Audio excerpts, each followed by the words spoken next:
재밌는 얘기를 하려고 했는데요. 목이 메어가지고. 예, 사시다 보면 가족 안에서 이해되지 않지만, 그러니까 가족이지만 이해되지 않지만, 말이 안 되나요? 가족인데, 가족이잖아요. 가족인데 이해되지 않지만 참고 넘어가는 일들이 몇 가지 있습니다. 그렇죠? 제 얘기를 좀 할까 합니다. 저는 늘 양치를 할 때 치약을 뒤에서부터 짭니다. 네, 그렇게 보이죠? 바르게 그냥 뒤에서부터 서서 이렇게 짜는 거죠. 근데 다음에 양치를 하려고 보면 그 치약이 남과 북이 나눠져 있습니다. 네, 가운데를 누가 콱 눌러놨어요. 그래서 평상시에는 괜찮은데 또 기분이 안 좋은 날이 있지 않습니까? 그러면 범인을 찾으려고 이렇게 합니다. 끝에서부터 범인을 이렇게 찾는데 아무도 없어요. 이해가 되지 않았습니다. 아무도 없어요. 그럼 밤중에 외부인이 저희 집 화장실을 들어와서 치약을 누르고 몰래 나갔다는 거거든요. 이해되지 않지만 뭐 아무도 그러지 않았다고 하니까 그냥 참고 넘어갑니다. 사실 심증은 있는데 물증이 없습니다. 예, 그래서 안타깝습니다. 근데 사실 또 뭐 굳이 그렇게 범인을 찾아서 치약을 끝에서부터 짜야 한다고 제가 가르치고 강요할 자신도 크게는 없습니다. 다만 그 범인이 오늘 이 설교를 듣는다면 치약을 끝에서부터 짜주었으면 하고 그냥 바랄 뿐입니다. 그리고 또 이해되지 않는 거 한 가지가 또 있습니다. 저에게는 아들이 몇 명 있습니까? 2명이 있습니다. 목이 메어서. 분명 아내와 저는 결혼 후에 2012년도에 한 명, 정확합니다. 2012년도에 한 명, 날짜도 기억합니다. 10월 30일 한 명, 그리고 2015년 10월 5일 날 한 명, 2명 낳습니다. 예. 이렇게 2명의 아들을 저는 분명히 낳았습니다. 그런데 이상하게도 제 아내는 자꾸 다른 사람들한테 아들 셋을 키우고 있다고 얘기합니다. 그 아들 한 명이 누구인지 알 것 같기는 한데, 예, 저는 아내에게 끝까지 그 아들을 묻지 않을 예정입니다. 어떠십니까? 성도님들은 잘들 가정 안에서 지내고 계십니까? 가정이 다들 평안하십니까? 가정은, 또 가족은 하나님께서 우리에게 허락하신 선물입니다. 내 옆에 있는 아내, 내 옆에 있는 남편, 그리고 자녀들은 내가 의지적으로 얻게 된 관계 같지만 성경이 우리에게 말씀하시길 하나님께서 보내주셨고, 하나님께서 만나게 하셨고, 하나님께서 계획 중에 보내신 사람이라고 말씀하십니다. 그렇기에 우리는 가정이라는 울타리 안에서 가족이라는 사람들을 이 세상에서 그 누구보다 가장 많이 믿고 또 의지하고 사랑한다고 고백할 수 있어야 합니다. 성도님들, 오늘 이렇게 제가 계속 지켜봤습니다. 예배드리러 오는데 가족분들끼리 앉으셨나요? 어떠십니까? 앉으셨다면, 가족분들끼리 앉으셨다면 손을 한번 잡아보시겠습니까? 그리고 사랑해라고 한번 말씀해 보시죠. 예, 가족들끼리 그러는 거 아니야 이렇게 말씀하시지 마시고, 예,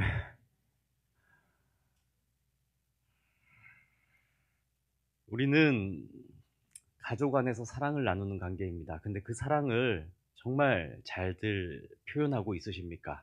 잘 표현하고 잘 소통하고 바르게 사랑하고 있으십니까? 부부, 아내와 남편의 관계는 뭐 더 이상 설명할 필요가 없습니다. 그런데 더 설명할 필요가 없는 사랑의 관계가 있습니다. 어떤 관계입니까? 부모와 자식 간의 관계이죠. 더 이상 설명할 필요가 없을 만큼 친밀한 관계입니다. 그런데 이렇게 복되게 하나님께서 보내주신, 만들어주신 관계임에도 불구하고 오늘날 가정에서 부모와 자녀 간에 대화가 사라지고 서로 힘겨워하는 관계로 지내게 되는 경우가 종종 발생한다고 합니다. 오늘은 어버이 주일입니다. 그래서 어버이 주일 관련해서 영상을 이렇게 찾아보는데요. 지식 채널이라는 프로그램이 있습니다. EBS 교육방송에서 하는 프로그램인데 거기서 어버이날을 맞아서 이렇게 프로그램을 해서 제가 봤습니다. 근데 미국의 대학교 이 여론조사를 했더라고요. 미국의 대학생들한테 물었습니다. 아버지에 대해서 물었습니다. 아버지. 당신들은 아버지가 좋으십니까? 아니면 요새 말하는 소셜 네트워크라고 하죠. TV부터 해서 SNS를 얘기하는데요. 그런 매체들과 아버지와의 소통의 비중을 놓고 본다면 당신들은 어디가 더 많으십니까? 라고 했을 때 대부분의 미국 대학생들은 아버지와의 대화는 거의 없었고 SNS, 그 사회관계망 소통만 압도적으로 많은 비율이 나왔습니다. 그리고 충격적인 하나의 조사가 있었는데 그렇다면 아버지와의 소통이 그렇게 잘 되지 않는데 몇 퍼센트 정도 아버지를 신뢰하십니까? 라는 그런 조사를 했습니다. 미국이니까 가능한 것 같습니다. 몇 퍼센트 정도 나왔을 것 같습니까?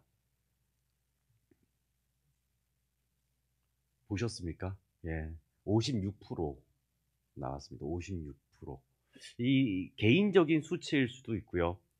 대학생 100명 중에 56명은 아버지를 신뢰하지만 나머지 44명은 아버지를 신뢰하지 못한다라는 수치로도 해석할 수 있어 보입니다. 어떠십니까? 오늘날 참 가정 안에서 하나님께서 복되게 허락하신 이 관계들이 원수보다도 못한 관계로 많이 깨어지고 정말 해피엔딩이어야 할 관계가 언해피엔딩으로 끝나는 비극을 맞이하는 경우가 종종 일어납니다. 왜 그럴까요? 부모와 자녀 사이의 간격은 왜 자꾸 이렇게 커지는 걸까요?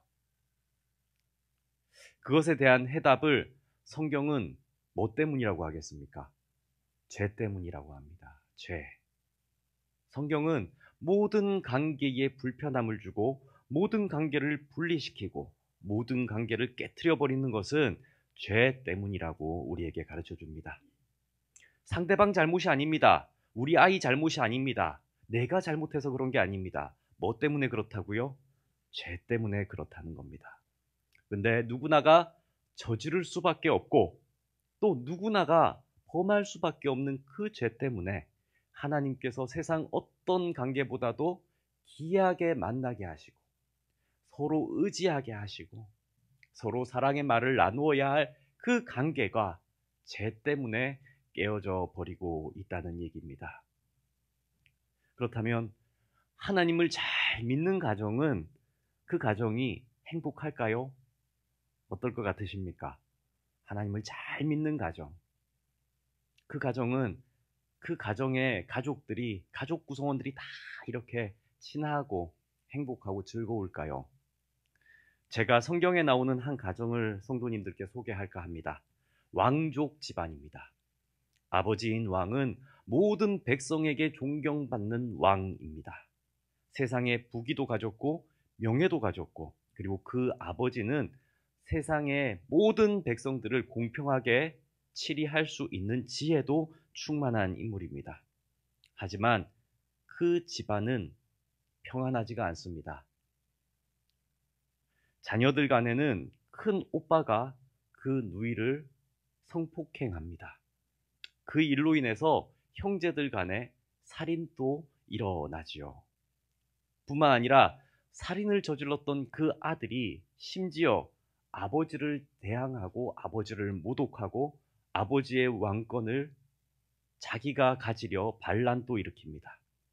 그렇게 반란을 성공한 듯 보인 그때에는 아버지의 후궁을 그 후궁들을 백주대간에 욕보이는 행위도 서슴지 않습니다.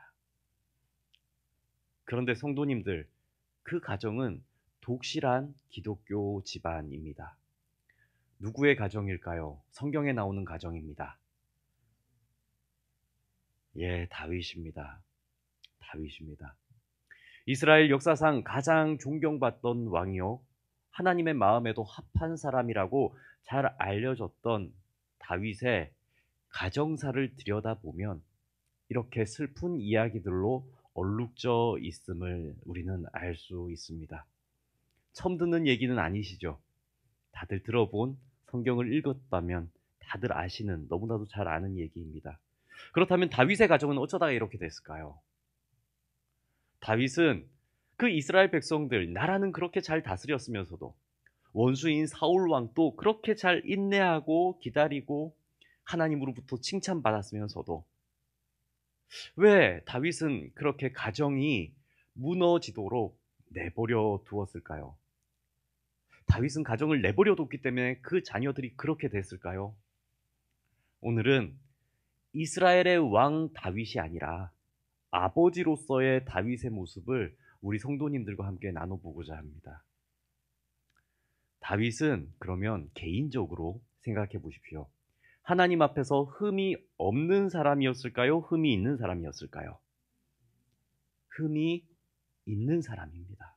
그래서 우리가 오늘 함께 읽었던 성경 본문은 그 시편 51편은 다윗의 회개를 담고 있는 회개 기도문이라고 해도 무방합니다.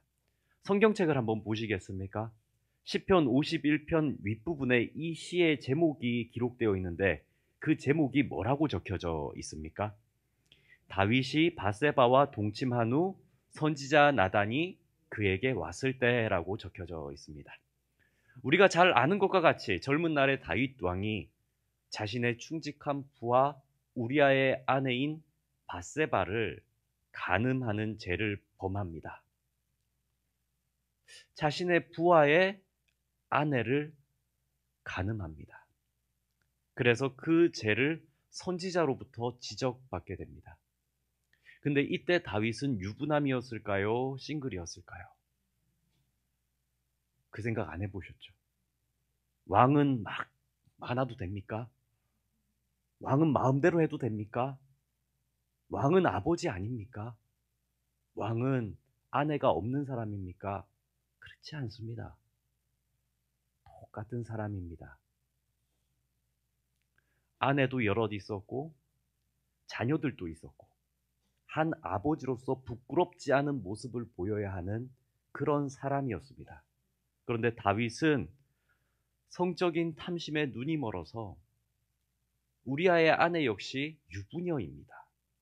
유부녀를 간음하고 그리고 그 죄를 은닉하기 위해서 여인의 남편, 자신의 충직한 부하를 어떻게 합니까? 청부살인까지 합니다. 그리고도 정신을 못 차립니다. 자신이 죄를 지었는지, 그 죄가 무엇인지, 자신이 행하고 있는 일이 무엇인지에 대해서 정신 차리지 못하고 죄의 늪에 빠져 있는 겁니다. 죄에 빠진 한 왕, 아니요, 죄에 빠진 한 아버지, 죄에 빠진 한 남편이 이 다윗이었습니다. 그러던 중에 이 다윗이 죄를 지적받습니다. 나단 선지자로부터. 잘한 것이냐? 잘못한 것이냐? 잘못한 것이다. 그게 누구냐? 바로 너다.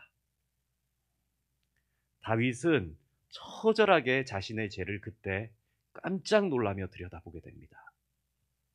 내 교만이, 내가 지닌 권위가, 내가 가진 왕권이 가장 하나님께서 주신 기초적인 가정을 무너뜨리는 죄를 범했음에도 불구하고 그것을 깨닫지 못하게 하고 있었구나라는 것을 알게 되는 것입니다. 그래서 자신의 모든 죄악을 깨끗이 지워주기를, 정말 주여 내가 지었던 죄를 지워주옵소서, 우슬초로 정결케 하시고 나의 모든 죄가를 도말하여 주시고 깨끗하게 하여 달라고 하나님께 빌고 또 빌었습니다. 이러한 다윗의 회개 기도에 하나님은 어떻게 하셨을까요? 사무엘하 12장 14절 말씀을 보면 회개하는 다윗에게 나단 선지자가 즉각적으로 하나님의 말씀을 이렇게 얘기합니다. 여호와께서 당신의 회개를 들으시고 당신의 죄를 사하셨다. 그래서 당신은 간음을 저질렀지만 죽지 않을 것이다. 다만 당신의 원수들이 당신을 비방하게 될 것이고 당신이 낳게 되는 아이가 반드시 죽게 될 것이라고 저주의 말을 하게 됩니다. 원래 이스라엘 율법에 따르면 간음죄의 대가는 뭘까요? 예, 맞습니다. 간음죄의 대가는 지위 고하를 막론하고 어떻게 해요? 죽음입니다. 죽음. 뿐만 아니라 다윗은 간음죄뿐 아니라 살인죄도 저질렀죠. 그러니 죽을 수밖에 없습니다. 그런데 다윗이 회개했습니다. 하나님 앞에. 그랬더니 하나님께서 선지자를 통해서 여호와께서 죄를 사하셨다라는 특별한 사면을 해주셨다는 것을 우리는 말씀을 통해서 사무엘하 12장 14절 말씀을 통해서 알게 되는 거죠. 다윗이 처절히 자신의 죄를 회개할 때 다른 어떠한 이들은 아니지만 하나님은 그 회개를 들으시고 다윗의 죄가를 용서해 주셨습니다. 하나님이 용서해 주심으로 다윗은 율법의 적용을 받지 않고 살 수 있게 되는 겁니다. 왕이라도 예외 규정이 있을 수가 없는데 하나님께 회개하고 하나님께서 용서해 주셔서, 그리고 다윗은 다시는 그러한 죄를 범치 않겠다라는 결단을 함으로써 오히려 자신의 이러한 범죄함으로 인하여 훗날 이러한 죄를 짓는 이들을 가르치겠다, 이러한 죄를 짓지 않도록 가르칠 테니 용서해 달라는 이 기도에 하나님은 살려주신 거죠. 그런데 그 다윗이 밧세바와의 간음으로 생긴 아이는 어떻게 됩니까? 나단 선지자의 예언처럼 죽게 됩니다. 며칠을 앓다가 죽게 되죠. 이래를 앓습니다. 그 아이가 죽기 전 이래 동안 병으로 앓고 있을 때 다윗은 어떨까요? 성경은 그 다윗을 얘기해 주는데 다윗은 밤새도록 통곡하고 하나님한테 기도합니다. 혹여나 간음으로 인해서 생긴 아이이지만 자기가 금식하고 기도를 하면 하나님께서 살려주실까 울면서 기도했을 겁니다. 그때 다윗은 기도하면서 뭘 느꼈을까요? 간음의 결과 생긴 아이입니다. 근데 그 아이가 아픕니다. 이미 예언도 들었습니다. 이 아이는 죽을 것이라고. 죽을 아이를 붙들고 기도하는 다윗의 모습이 거기에 있습니다. 마음에 그 아이를 붙들고 주여 나의 죄가는 용서하여 주시고 저 아이도 살려달라고 얼마나 기도했을까요? 그러면서 아버지 다윗은 자녀의 소중함과 또요 다시는 우리 자녀들에게 이러한 부끄러운 아버지의 모습은 보여서는 안 되겠다는 결심을 하였을 것입니다. 하지만 그 아이는 죽습니다. 그래서 다윗은 남편으로서 밧세바에게 부끄럽고 아버지로서 죄의 비참함의 결과, 그 아이 어린 영혼이 죽는 죄의 열매에 쓰디쓴 고통을 겪게 됩니다. 자녀들을 먼저 보내신 분들이 계십니까?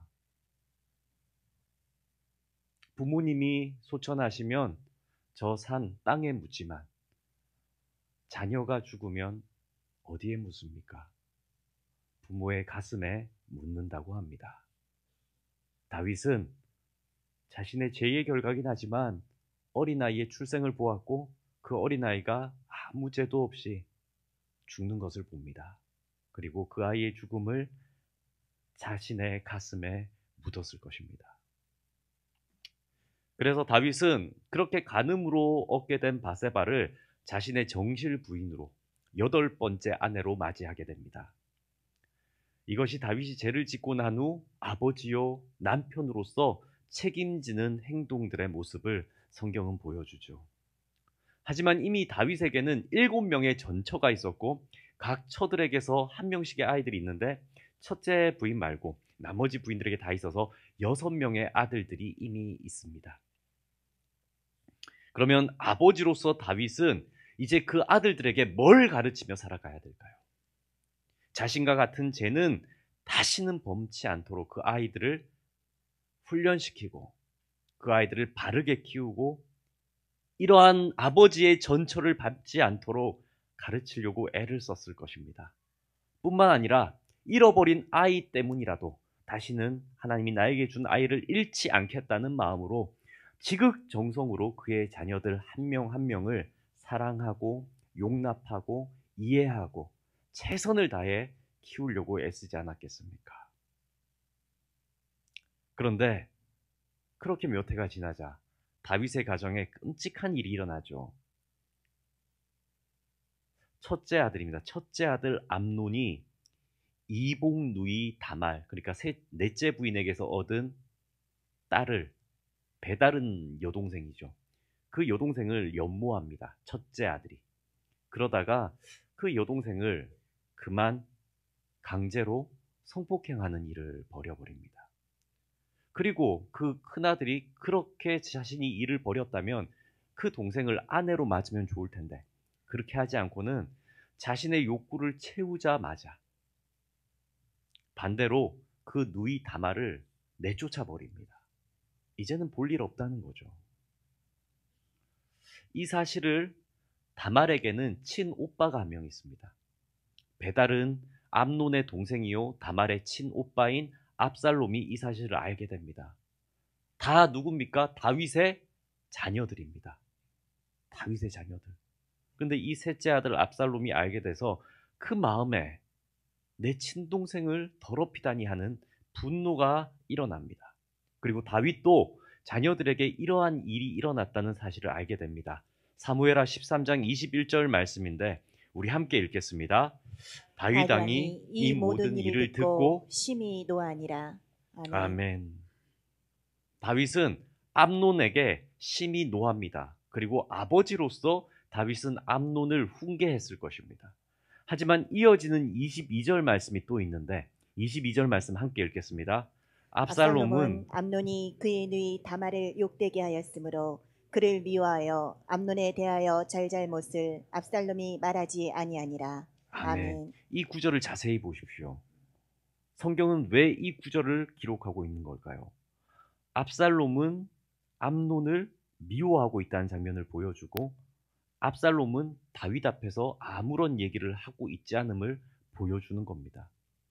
이 구절이 가르쳐주는 바는 뭐냐면 다윗이 죄를 범한 첫째 아들 암논에게 화를 내고 벌은 내렸을지 몰라도 다윗은 그 상처받은 셋째 아들 압살롬의 상처에 대해서 위로해 주지 못했다라는 것을 보여주는 장면입니다.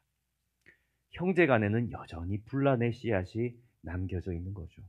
그리고 그 분란의 씨앗이 왜 남겨져 있겠습니까?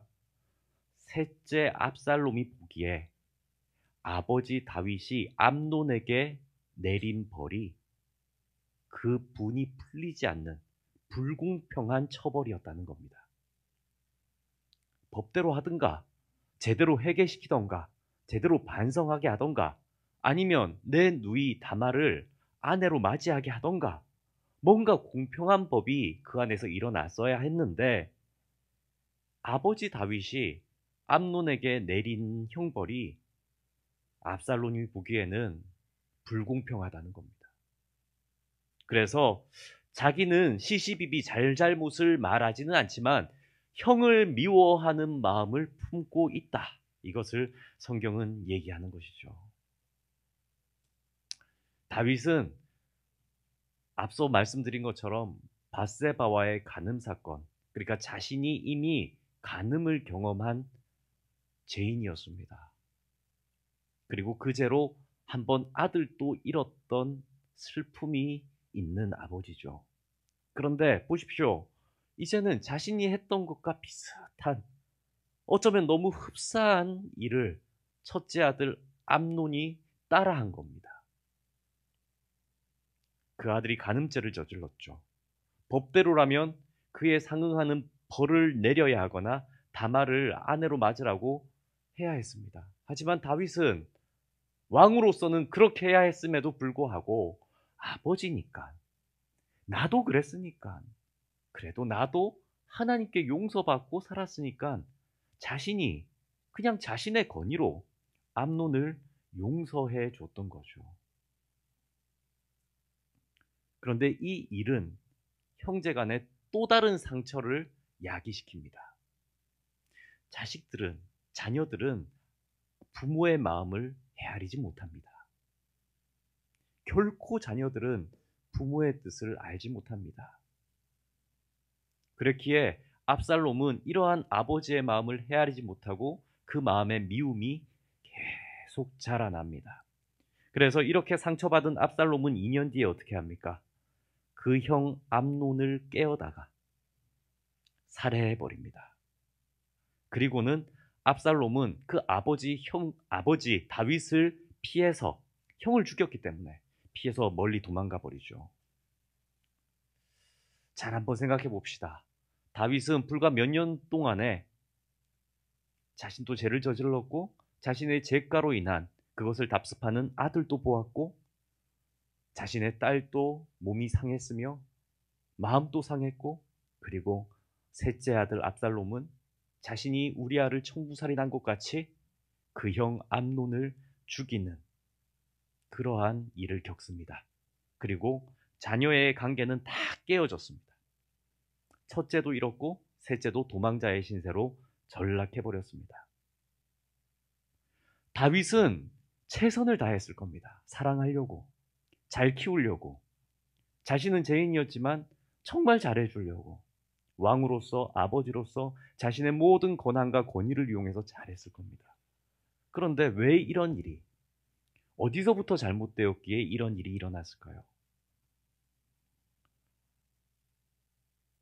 저는 아버지 다윗의 마음을 조금은 알 것 같습니다.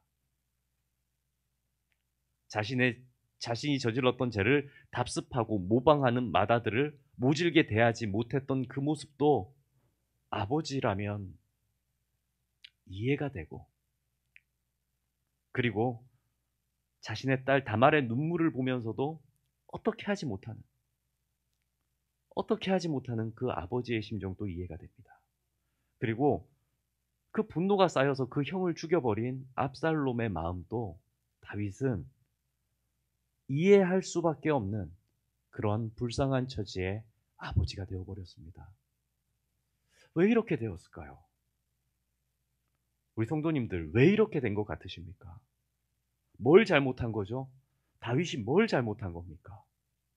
하나님이 그냥 그 관계 속에서 벌을 내려버리신 겁니까? 너가 그렇게 했으니까 너도 똑같이 저주받을 것이다. 하나님이 그런 분이십니까?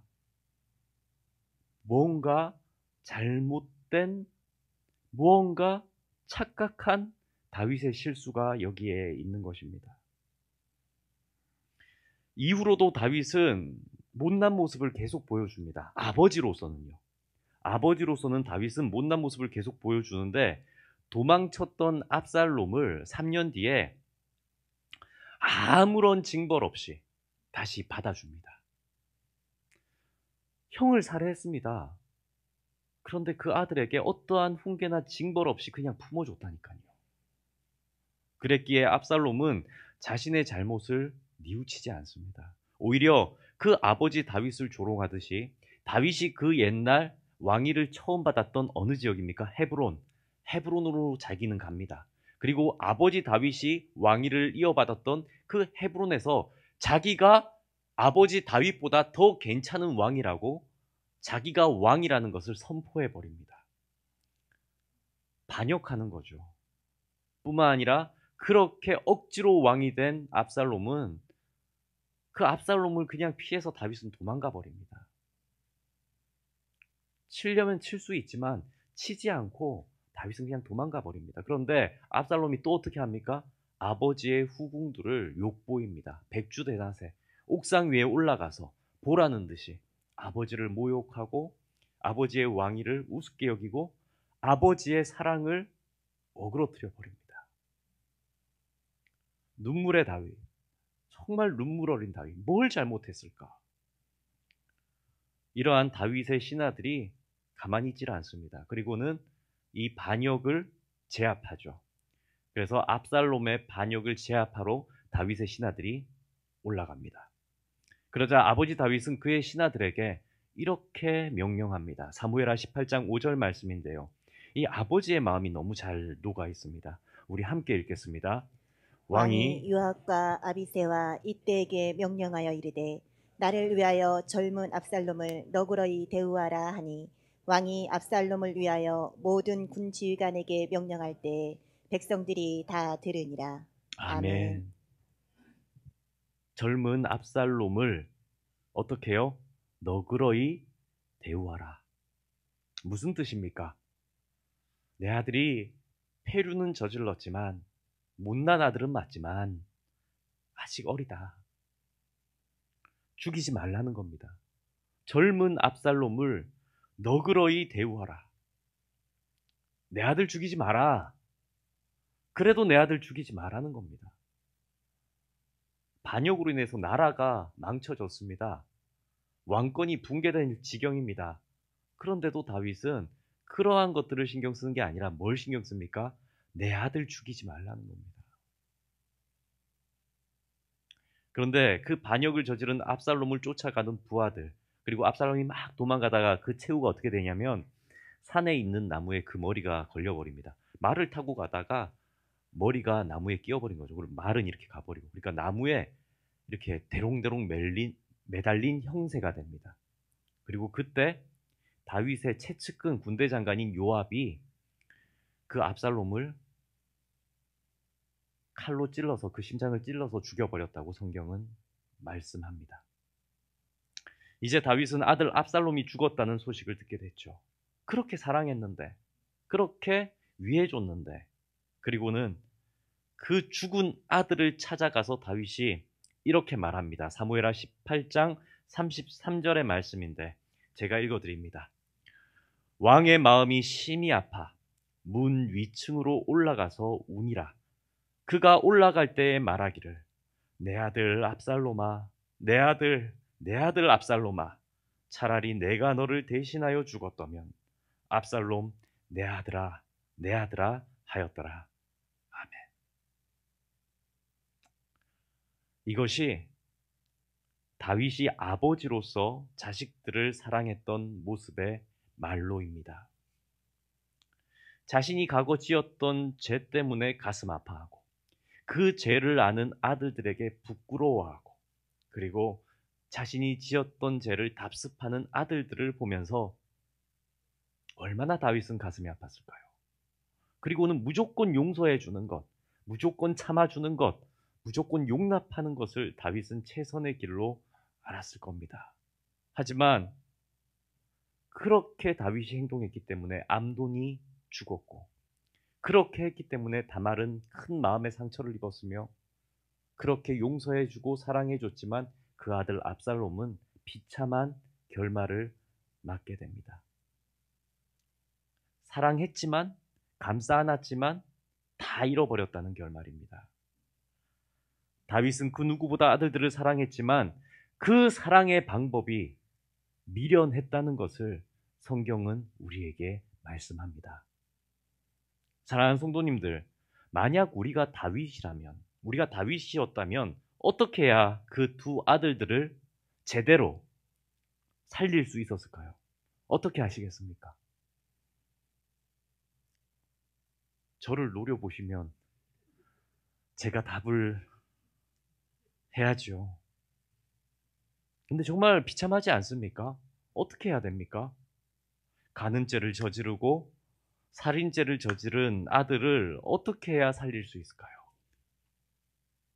그냥 다윗처럼 자기가 왕이고 재판관이니까 다 모른 척 눈 감아주고 용서해주고, 내 아들이니까 건드리지 말고, 내 아들이니까 해하지 말고, 나도 그런 죄를 저질렀으니까 내 아들한테 할 말도 없고 명분도 없다 하면서 참아주고 모른 척하는 게 최선의 방법이었습니까?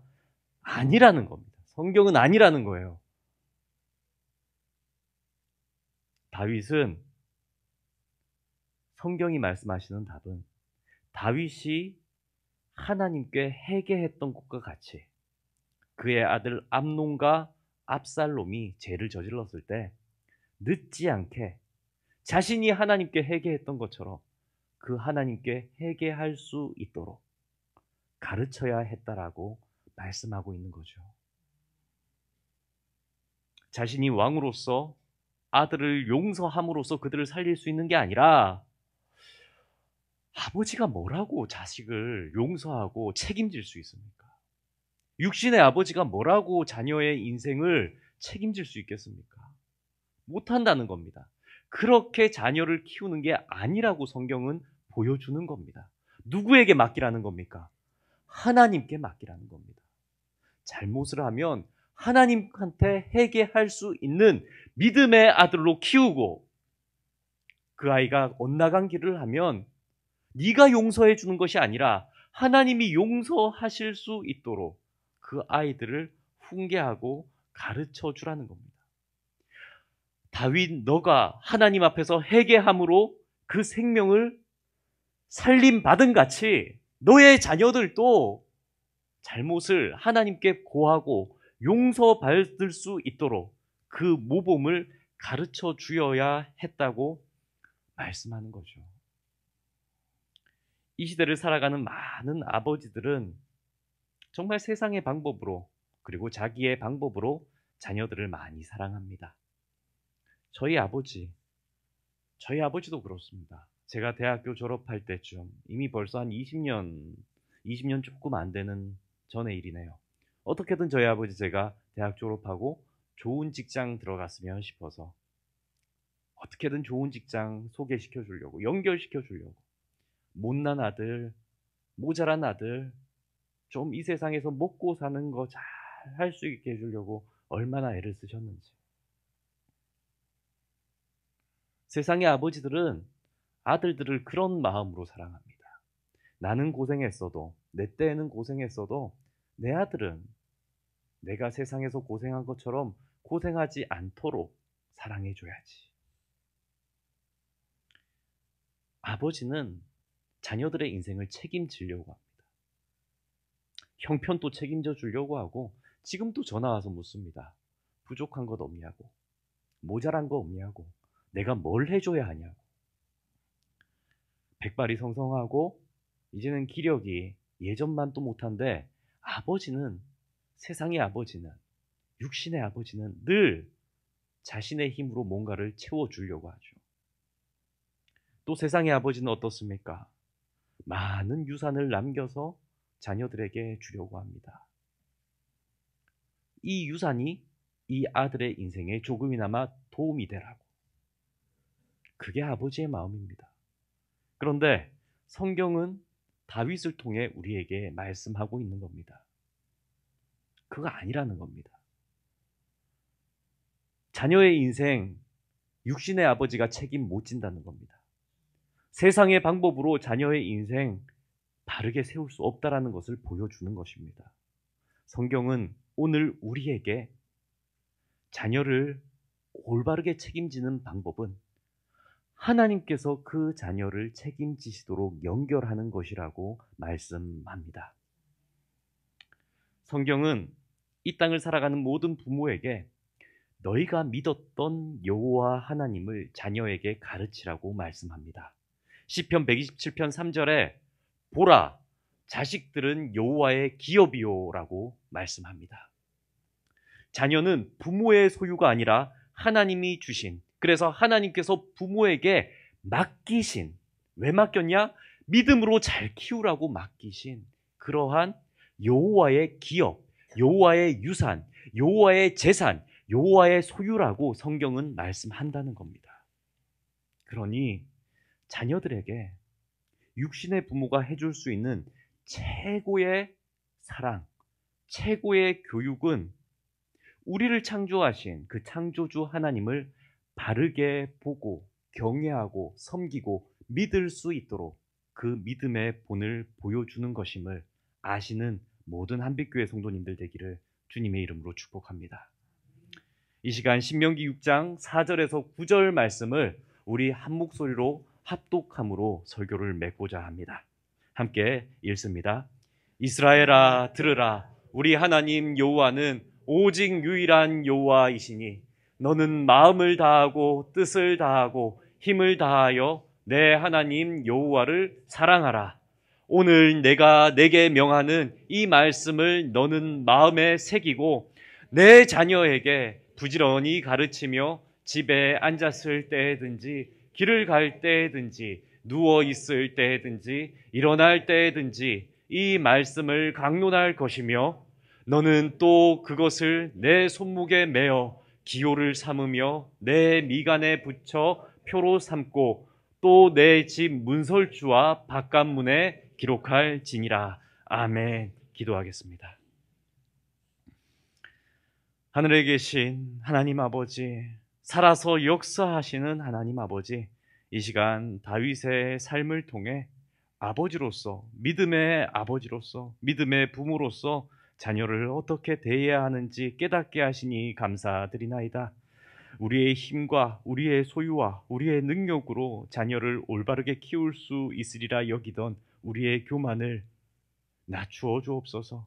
하나님 아버지 앞에서 겸손케 하시고 오직 인간의 모든 생사하복은 하나님께 달려 있음을 고백케 하여 주시고, 우리를 이제껏 살려주신 하나님, 우리에게 이제껏 은혜 베푸신 하나님, 우리를 이 땅에서 지켜주시는 그 하나님을 우리가 바르게 믿고 섬기고 예배의 본을 보임으로 우리의 사랑하는 자녀들에게, 하나님께서 주신 여호와의 기업인 자녀들에게 그 믿음을 전수할 수 있는 모든 한빛교회 성도들, 그 가정들 되게 하여 주옵소서.